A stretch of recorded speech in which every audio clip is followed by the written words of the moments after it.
Hello and welcome to Gardener's World. On today's show, we've got some controversy. We've got a couple of authors on. The first one is a man known as Callum Jensen, but better known as Dan Green, the author of several books on, or a couple of books on the Lincoln Da Vinci Code, which are all over the internet, is infamous on YouTube and various other sites. Lots of articles about basically the same stuff as the Da Vinci Code, but in Lincoln, England. It's my great pleasure to welcome Callum Jensen on the show. Welcome to the world of Dan Green. Yeah, welcome to the world of Dan Green. Now, Dan Green, that's obviously a ploy. We'll let the viewers work that one out. So, I have a note here that says, before we talk about Lincoln Cathedral Da Vinci Code, I need to ask you about your Tibetan Buddhist background. I think it's fair to me that people understand a little bit about long ago where my interests first led me into this, where I am today, I suppose. I read that the Tibetans had chronicled 49 levels of consciousness.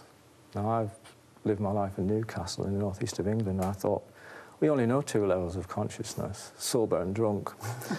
So I thought, I've got to know about this. So, you know, getting more serious, I went to a place in Scotland where there's authentic Tibetan refugees. It's Karma Kadju Samai Ling in Dumfries. You can't say that drunk. No, no.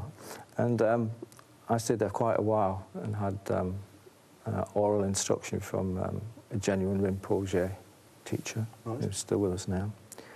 I learnt Kalachakra Vajrayana, which is quite heavy stuff, and neurological. Because, you know, 2,500 years ago, these guys, you know, were producing, like, Hindu and Vedic mantras that, if enunciated correctly, were changing enzymes in the brain to change people's consciousness. Now, how could they have come up with those mantras 2,500 years ago when our modern-day science of neurology is just a newborn baby? How did they have access to that? So I think we're touching on the ultimate mystery, which is mind. Because, you know, we live our lives using about 1/5 of the capacity of our brain. If we could access the 4/5, the subconscious mind, where I believe is the answers, solutions to all the usual world mysteries, if we could access that area, then perhaps the world wouldn't be such a mysterious place, but you can't access it. You're talking very much about the mystical experience. Absolutely. It throws you into a realm of esoteric and mysticism. Yeah. And that has helped you come up with a discovery, isn't it? Well, this is where I learned about the collective unconscious and archetypes, synchronicities, where lots of events synchronise like this. And like the Lincoln Cathedral Code invites one to ringside seats to the pyrotechnics of the collective unconscious and its tools of synchronicity and archetypes. So you're obviously deeply into Carl Jung. Yeah, absolutely. Fantastic. Yeah. Great. The man who came up with many of those terms you've just used. Absolutely. It's the realm of psychology, but, you know, going back to the Far East, they were like the cradle of psychology 2,500 years ago. They knew about mind stuff and brain stuff that we're just trying to understand now. How could they do that? Well, this is the stuff that excited Jung so much, isn't it? That this was ancient psychology. The best way of dealing with your mind is to get into that. And pursuing it, I think he had mystical experiences as well. Oh, yeah. I mean, I refer to myself as like a neurologist. I'm not particularly, solutions lie in the paranormal. I think all solutions can be translated into a science that we'll eventually understand. But I use, like, the tools of synchronicity and archetypes to aid and abet me in my work, which... So you're kind of consciously seeking synchronicities? You know, you can't force them to happen. They just happen all the time. But researchers have said that once you notice synchronicities around you, they happen fast and furious. Yeah. Like I have about 6 buy before. A specific kind of car, suddenly you see them everywhere. Yeah, I perhaps could tell a story about it later on. You know, about 6 synchronicities before breakfast. And it's not paranormal. When I was young, you would think... Good title for a book, that. You'd think this is paranormal, but it's natural. Yeah. If only we can understand it. Yeah. It could take another 50 years before we'd understand it, maybe. Yeah. But a lot of people have tried to do that through sacred geometry and maths. This all as... which is related entirely to this is all, you know, I found myself in this mystery. It's almost as if I didn't look for it, it found me. And that's what we call serendipity, which is part of the psychology that we're discussing. So, you know, before we get on to the Da Vinci Code of Lincoln. Yes. Tell us about this 1986 Right, discovery. you know, I read about the Holy Blood, the Holy Grail, which was the mystery at the time, 1982, sold 1 million copies, Rennes-le-Château. You know, forget all the mysteries, pyramids, whatever, it's now Rennes-le-Château. There's a mystery there somehow. Determining the nature of what it was meant you had to go there. Now, I'll tell this exactly how it happened, you know. Bear in mind that I don't favour paranormal and stuff. I'm a neurologist, scientist, if you like. But because the brain, that 4/5 that we mentioned you can't access, seems to have no respect for time and space, it can skip it. So in the dream world, you can get sort of information that may well check out. Okay? I don't think that's too unscientific to say in this day and age. So I was intending to go to Rennes-le-Château, and I got this date in a dream.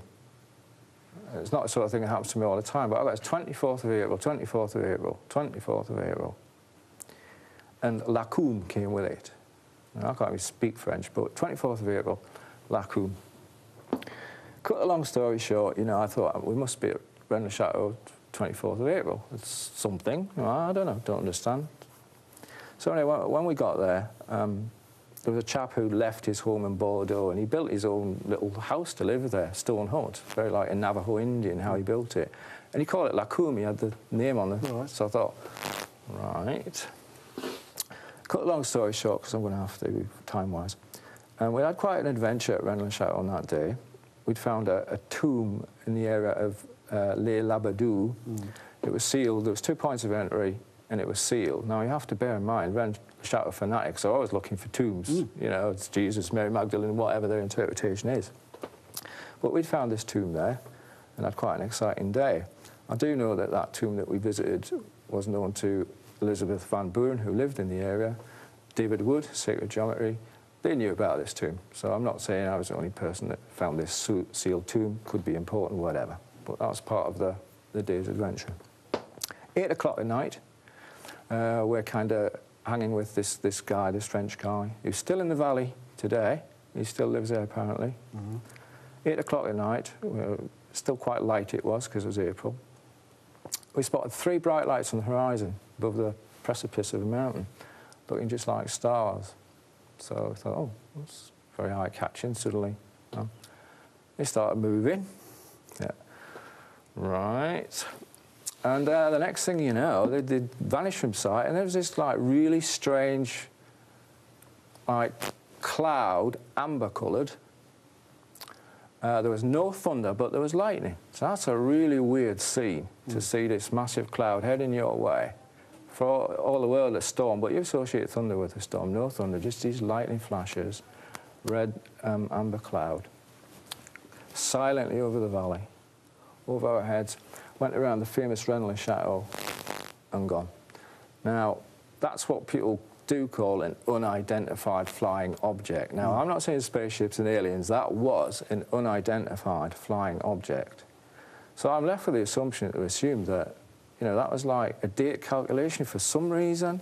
I had to be at that place at that time to witness whatever that was. How did you feel? Well, apart from, you know, it was so... There was no other signs of life in the valley at the time. Did you have a profound feeling that you'd It did feel... There was like a wash, silence, you know, silence. The sound of silence is interesting, if you know what I mean. And then the synchronicities, you know, Lacoum. And you think of the great Spielberg movie Close Encounters. The scientist in there who had the encounter was called Lacoum. Really? Yeah, and he was styled on Jacques Vallée, the actual UFO investigator and physicist. And we were in the Rennes Valley. Right. So, you know, there's all these synchronicities. Hello, right. So that was the Rennes-le-Château adventure. Now, I can't explain what that was all about.